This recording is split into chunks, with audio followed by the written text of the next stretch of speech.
বলবেন না আপনি? মশা আগে কি করে? এনেস্থেশিয়া করে, আগে অজ্ঞান করে, এরপর হুল ফুটায় দেয়। তুই টের পাবি, তোর বাপও টের পাবে। আল্লাহু আকবার বলবেন না? মশা দুর্বল? কে বলছে মশা দুর্বল? আমার বন্ধুগণ,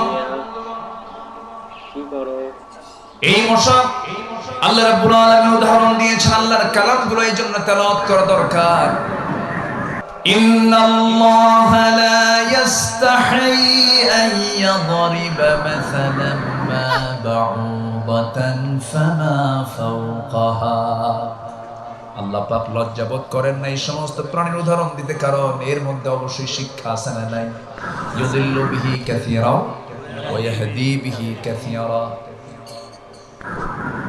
নাম্বার 1 হলো মশা থেকে আমাদের শিক্ষা নেবার অনেক কিছু আছে। এর মধ্যে 1 নাম্বার শিক্ষা, মশা যখন বেশি খায়, বেশি খাইলে পরে মশার হায়াত কমে না বাড়ে? এই 16 বছর যারা খাইছে, কম খাইছে না বেশি খাইছে? মরছে কি দেরি করে না তাড়াতাড়ি করে? খাবে আস্তে কোন কেন? ঠিক কিনা? 11 লক্ষ কোটি টাকা দেশ থেকে পাচার করেছে তারা, বেশি খাইতে গেছে, মরছে তাড়াতাড়ি। ঠিক কিনা? আছে মশা থেকে শিক্ষা আছে।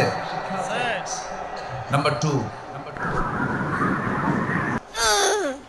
মশা